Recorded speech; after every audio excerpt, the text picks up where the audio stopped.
Bonjour, bonjour à toutes et à tous. Je suis Jean-Marc Quintel, directeur de 2i Bretagne, délégation donc de l'OPCO2i. Alors nous inaugurons ce matin notre premier webinaire 2i Bretagne. D'autres rendez-vous vous seront proposés prochainement, dans les prochains jours. Alors nous souhaitons en effet développer ce mode d'information et de communication vers les entreprises comme vers les organismes de formation, en plus de notre présence sur le terrain, même si cette présence terrain a été un peu mise à mal ces derniers jours, ces derniers mois même. Alors pour ce premier galop d'essai, nous avons souhaité apporter un éclairage sur un point technique qui soulève beaucoup de questions de la part des entreprises et des centres de formation. Donc vous le savez, c'est la mobilité internationale des apprentis. Alors pour aborder ce sujet, deux collaborateurs de 2i Bretagne interviendront. Et tout d'abord, Guylaine Lenette, qui assurera d'ailleurs l'essentiel de cette intervention et à qui je passe la parole tout de suite. Guylaine. Bonjour, donc Guylaine Lenette, coordinatrice du pôle apprentissage 2i Bretagne. Le pôle apprentissage assure la veille juridique, accompagne les entreprises dans la mise en place des contrats en collaboration avec les conseillers en formation, instruit les dossiers, gère administrativement également l'avis des dossiers et collabore aussi donc avec les CFA. Donc, effectivement, à ses côtés, vous avez vu Jérémy Lemuel. Bonjour à tous.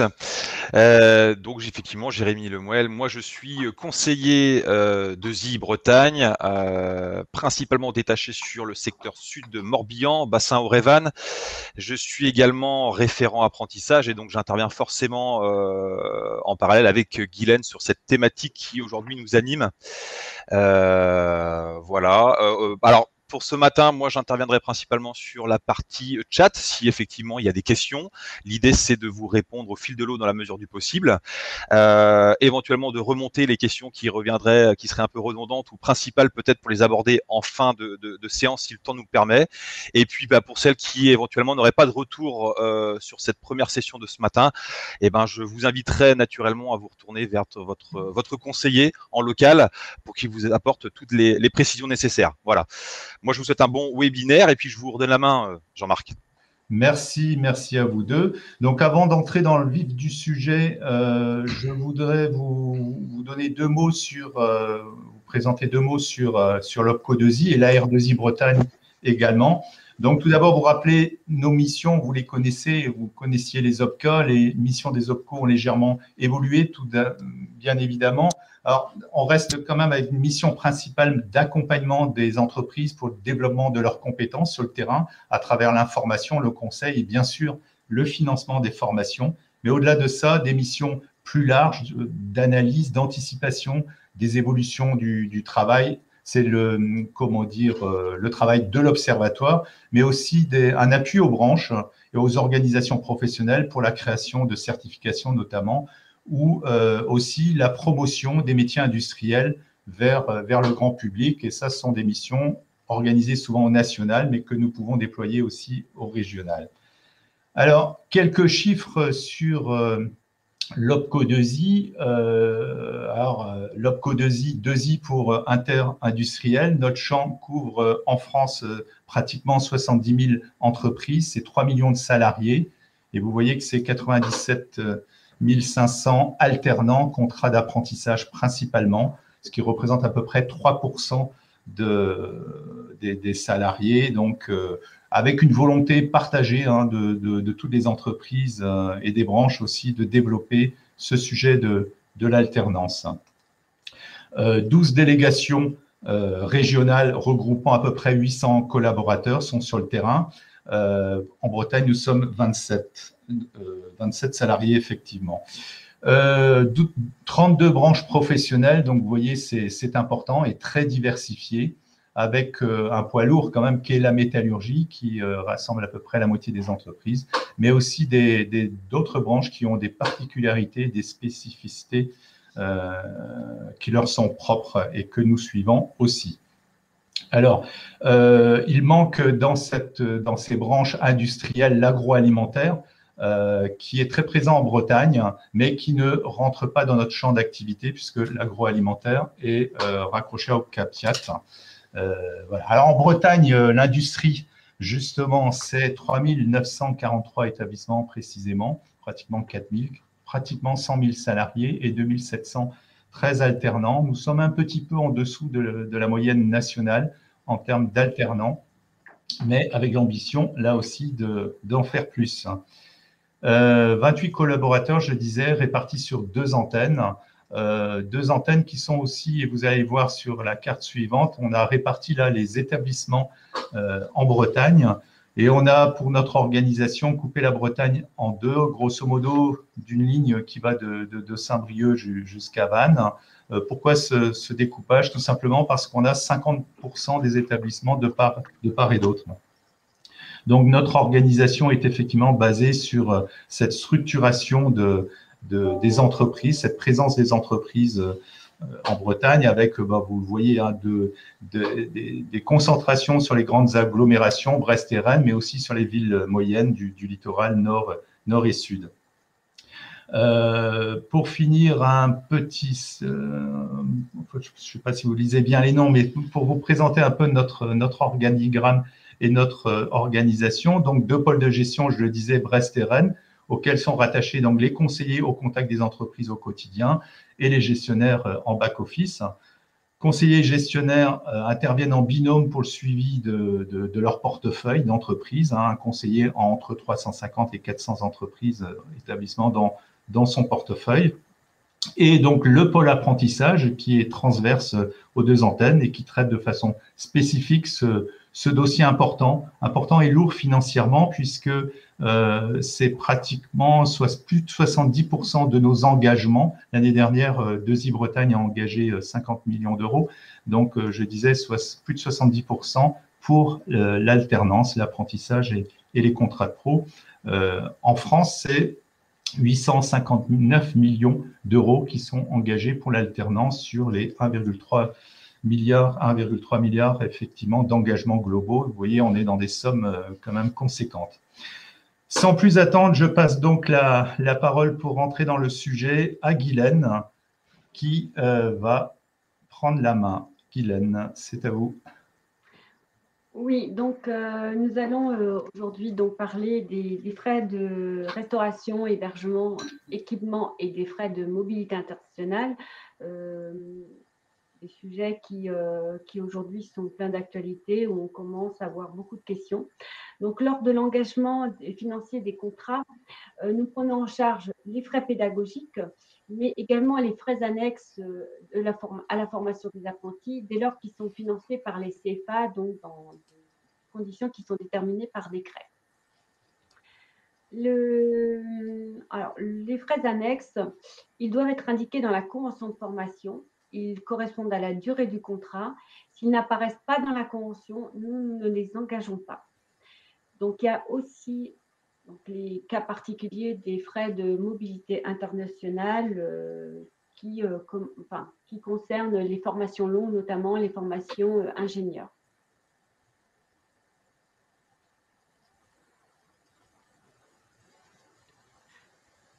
Les frais de restauration et d'hébergement. Excusez-moi. Alors, les frais de restauration donc, doivent figurer sur la convention qui est établie par le CFA. Les CFA doivent disposer d'un système de restauration collective ou bien alors ils doivent signer une convention avec une structure extérieure qui va assurer donc la restauration. Les repas sont pris en charge par l'OCODESI à hauteur de 3 € dans la limite de 2 repas par jour. Donc, les frais d'hébergement, eux, le montant des frais d'hébergement comme les frais de restauration doivent figurer sur la convention qui est établie par le CFA. Le CFA doit disposer d'un internat au sein de la structure ou à défaut également avoir signer une convention avec un organisme qui puisse accueillir les alternants. Donc, au niveau de la prise en charge par notre OPCO, c'est 6 € par nuitée, petit déjeuner inclus, dans la limite des montants qui figurent dans la convention de formation. Généralement, ces frais sont facturés par trimestre par les CFA.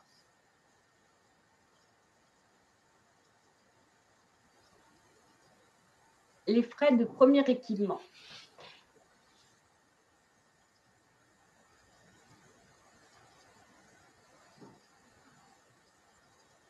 Alors, je vais trop vite. Alors, les frais de premier équipement, donc en fait, les frais de premier équipement pédagogique nécessaires à l'exécution de la formation sont pris en charge selon un forfait qui est déterminé par l'opérateur de compétences, donc nous, OPCO2I. Il est identique à l'ensemble des CFA qui sont concernés et sont établis en fonction de la nature des activités des apprentis et dans la limite d'un plafond de 500 €. Concernant OPCO2I, les frais de premier équipement sont pris en charge uniquement pour les formations industrielles et les métiers d'art, à hauteur donc de 500 € par année d'exécution du contrat. Alors, il est vrai qu'au vu de la situation sanitaire actuelle concernant, donc avec le Covid, il y a une extension des forfaits qui permettait de financer le matériel informatique, ordinateur, tablette, donc qui sont mis à disposition des apprentis. Donc les CFA, généralement facturent, à l'OPCO2I ces frais de premier équipement soit dès la première facturation ou à la deuxième facturation.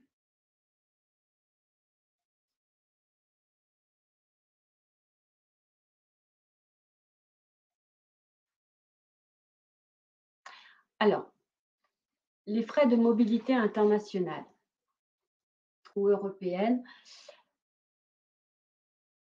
Alors, les contrats, alors concernant la mobilité internationale et européenne des apprentis, les contrats d'apprentissage peuvent être exécutés temporairement à l'étranger, donc dans un État de l'Union européenne ou dans un autre État. Quel est l'objectif en fait de ces mobilités internationales? C'est de faire découvrir aux alternants d'autres cultures, d'autres façons de travailler. C'est aussi de les accompagner dans leurs compétences linguistiques et d'enrichir leur pratique professionnelle par la découverte de d'autres méthodes propres au pays d'accueil. Au niveau des principes de réalisation, la mobilité prend la forme d'un stage professionnel. Pendant cette période de mobilité, donc à l'étranger, le principe de l'alternance entre la formation et travail en entreprise, en fait, ne s'applique pas. Donc l'apprenti qui va à l'étranger peut réaliser donc cette mobilité soit en totalité dans l'entreprise ou alors en enseignement dans un autre centre de formation à l'étranger. Alors, les conditions de mise en œuvre de cette mobilité, donc il y a la durée de la mobilité, elle ne peut excéder les 12 mois. Il faut que la durée d'exécution en France du contrat d'apprentissage doit être au minimum de 6 mois, c'est-à-dire qu'il y a déjà 6 mois d'existence.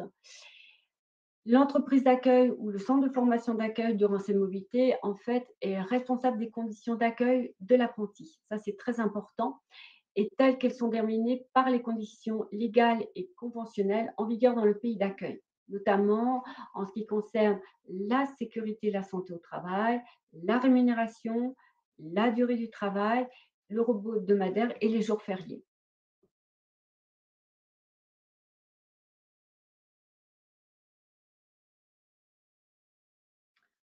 Alors, dans le cadre de la mobilité internationale, est établie une convention de mobilité internationale et une demande de prise en charge.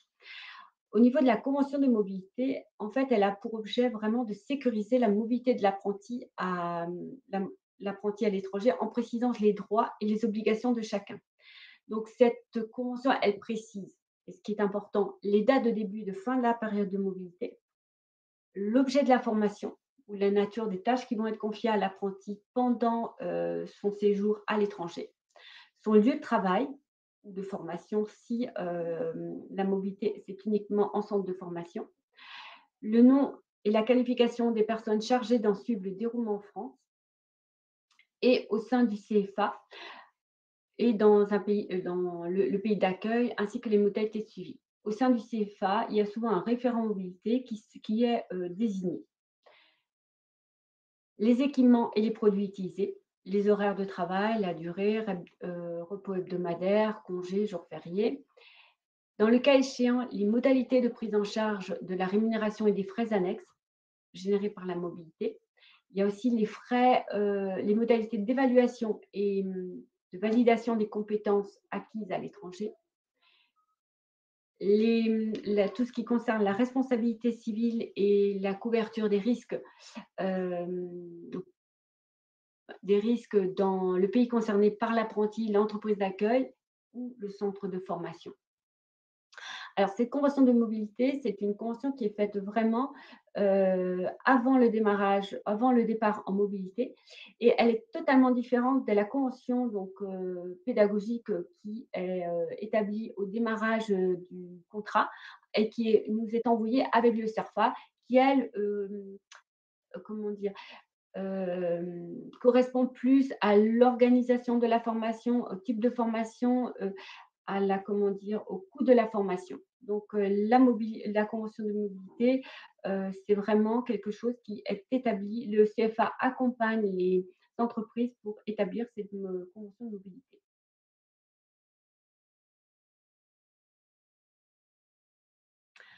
Alors, il y a 2 types de mobilité. Il y a la mobilité courte qui est inférieure à 4 semaines et la mobilité longue qui est supérieure à 4 semaines.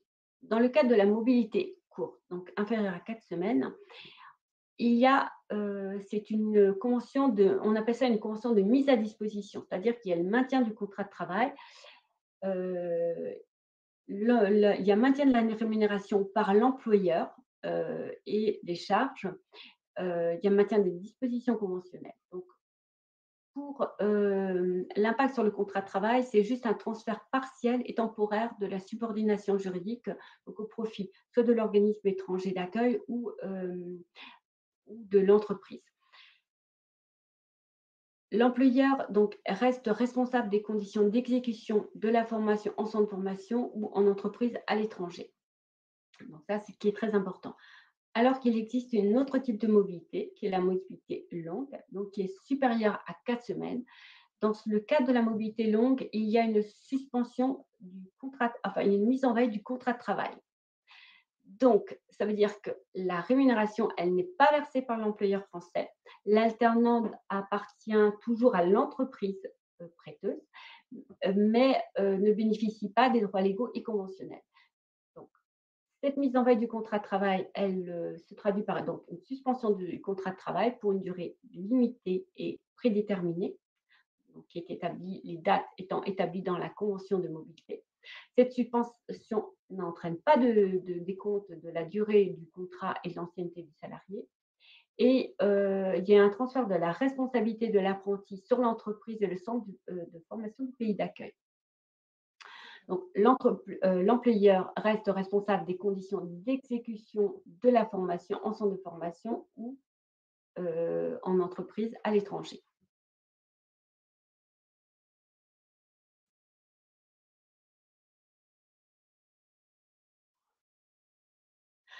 Alors, concernant que ce soit la mobilité longue ou la mobilité courte, au niveau d'une convention, donc c'est ce qu'on expliquait, elle doit être conclue entre l'apprenti ou ses représentants légaux s'il est mineur, l'employeur en France, l'employeur à l'étranger, le CFA en France et le cas échéant si la mobilité c'est, de la formation à l'étranger, le centre de formation à l'étranger.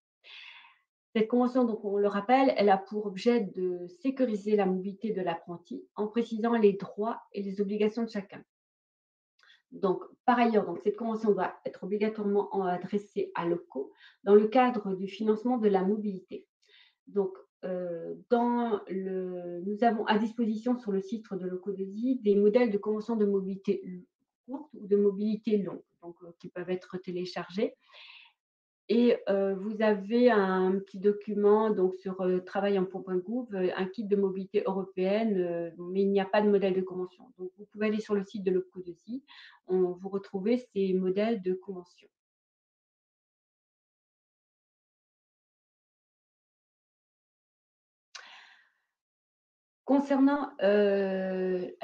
Concernant que ce soit la mobilité lourde ou la mobilité longue, le financement de la prise en charge est maintenu pendant toute la durée de la mobilité. Donc ça ne vient pas modifier le financement que l'on a pu, donner sur le contrat d'apprentissage. Toutefois, concernant le versement des aides à l'employeur, il y a vraiment en fonction de la mobilité lourde ou la mobilité longue, une petite différence. Concernant la mobilité longue, on a dit que c'était juste une mise à disposition, donc le versement de l'aide, pour la mobilité, donc la mise à disposition, le versement de l'aide est conditionné au versement de la rémunération de l'apprenti, puisque l'employeur français verse toujours, la rémunération, donc il y a le maintien de l'aide à l'employeur. Alors que dans le cadre de la mobilité longue, où il y a une mise en veille du contrat de travail, donc une suspension, le versement de l'État étant conditionné donc, au fait que l'employeur doit verser la rémunération. Là, comme il y a suspension, il n'y a pas versement de la rémunération, donc il y a suspension également de l'aide de l'ASP pendant la période de mobilité. Alors, il peut y avoir quand même, donc dans le cadre de la mobilité, la convention de mobilité, une résiliation de cette convention. Dans ce cas, elle doit être conclue par écrit et notifiée à l'OPCO, et peut intervenir sur accord auprès des co-signataires. Elle est possible aussi, par l'une ou l'autre des parties en cas de faute grave, telle qu'elle, rend impossible en fait le maintien, du bénéficiaire dans l'organisme d'accueil ou, la mise en danger du bénéficiaire, non respect des engagements, signés prévus par la convention. Et cette résiliation ne peut donner donc aussi lieu à indemnité et n'a pas de conséquences, ben, sur la poursuite du contrat d'apprentissage en France.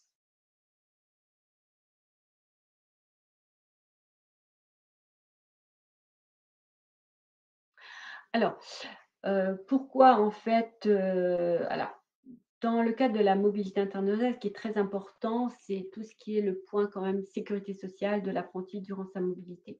Donc, l'alternant, doit effectuer une déclaration donc auprès de sa, caisse d'assurance maladie pour prévenir dans son changement de statut et demander une carte européenne d'assurance maladie, surtout s'il va dans un autre pays européen. Donc pendant la mobilité dans ou hors, pays, Union européenne, l'apprenti va relever de la sécurité sociale du pays d'accueil, sauf lorsqu'il bénéficie du statut de salarié ou assimilé dans cet État. Alors dans ce cas, sa couverture sociale est régie par le code de la sécurité sociale pour ce qui concerne les risques maladie, vieillesse, maternité, accident de travail, maladie professionnelle ou invalidité. Donc cette couverture est assurée en dehors de l'Union européenne sous réserve de dispositions de règlements européens et des conventions internationales de sécurité sociale par une adhésion à une assurance volontaire. Donc ça, c'est très important, ce point-là par rapport à la sécurité, sociale des apprentis.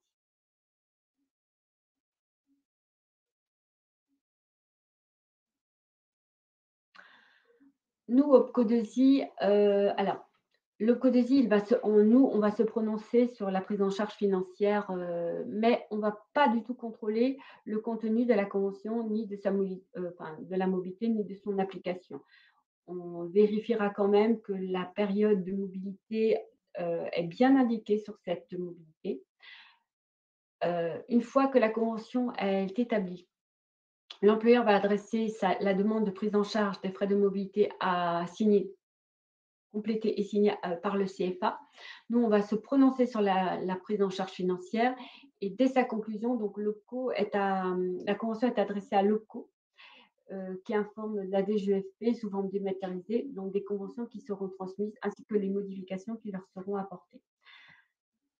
Dans le cadre de la mobilité internationale, les CFA peuvent nommer un référent mobilité qui accompagnera le jeune en amont pour préparer justement sa mobilité internationale dans un autre pays et aussi peut-être l'accompagner pour trouver d'autres financements ailleurs, notamment Erasmus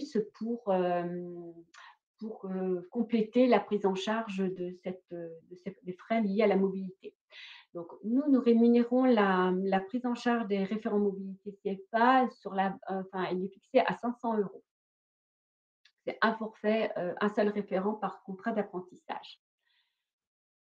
Concernant les frais de mobilité internationale, nous prenons en charge à hauteur de 800 € au réel par apprenti en mobilité européenne ou internationale.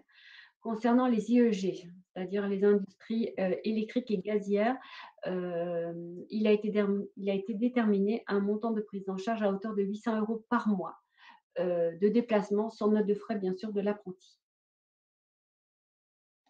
Donc, pour les frais de mobilité, l'entreprise, le CFA là pour vous accompagner et pour vous aider à compléter donc la demande de prise en charge, et il rédige la convention de mobilité qui doit être signée par toutes les parties et qui nous est envoyée à nous au CODESI, qui après traitons cette demande et l'envoyons à la DGEFP.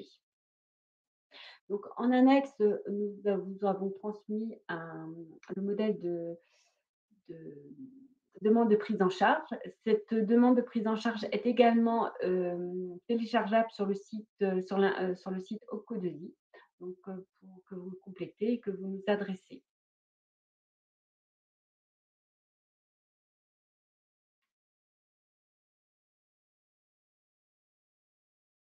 En résumé, si je reprends les frais annexes qui peuvent être pris en charge par l'OPCO et qui vont être réglés au CFA. Donc, il y a les coûts de formation. Donc, les coûts de formation, la prise en charge est établie en fonction de la branche, du diplôme et de la durée du contrat. Les frais de restauration, donc qui sont directement supportés par le CFA, donc à hauteur de 3 € par repas, qui facturent directement à l'OPCO. Les frais d'hébergement, donc qui sont également supportés par le CFA et qui nous sont refacturés à hauteur de 6 € par nuitée, petit déjeuner inclus. Les frais de premier équipement, donc au CODESI, nous avons un forfait de 500 € pour les formations industrielles uniquement et les formations métiers d'art, et pour la première année uniquement. Donc, pour savoir si c'est éligible, vous pouvez vérifier sur notre site internet, et à défaut, nous nous tenons à votre disposition pour vous dire si, en fonction de la formation suivie par l'apprenti, si les frais de premier équipement seront financés. Et concernant les frais de mobilité internationale, donc vous devez nous transmettre la convention tripartite, voire quadripartite de la mobilité internationale, ainsi que la demande de prise en charge de mobilité internationale. Donc, ces frais de mobilité, ils sont pris en charge à hauteur de 800 € par apprenti. Donc, par apprenti, sauf pour les IEG, donc les industries électriques et gazières, on est à 800 € par mois.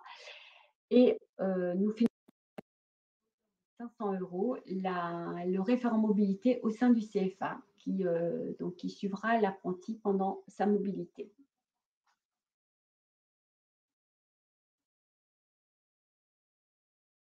Voilà. Donc, je ne sais pas si vous avez des questions.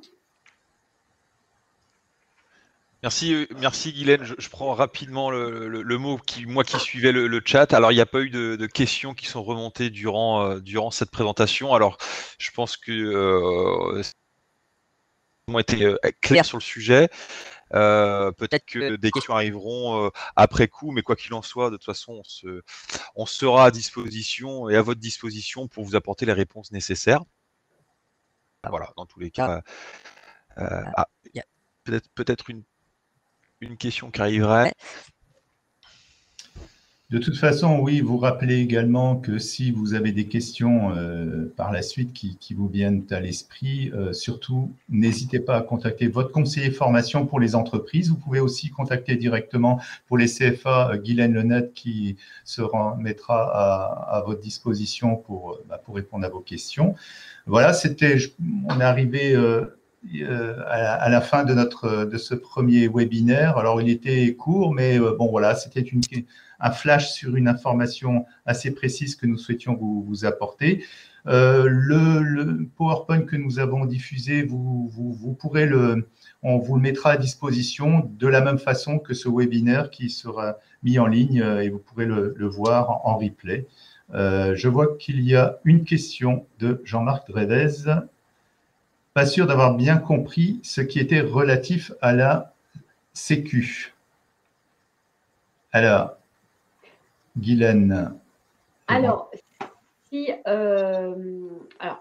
dans le cas d'une mobilité dans un pays de l'Union européenne, de toute manière, le jeune doit demander la carte européenne. Comme ça, en cas de souci, il présente sa carte européenne et on va dire que les frais vont se gérer entre la France le pays d'accueil et la France.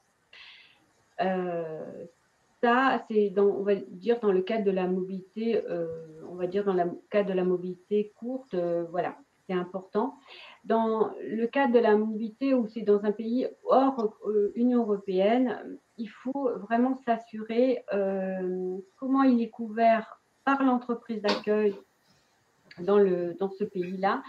Et bien regarder, des fois, il est nécessaire de prendre une assurance supplémentaire, si jamais ce n'était pas couvert, pour que le jeune il soit vraiment protégé en cas de souci.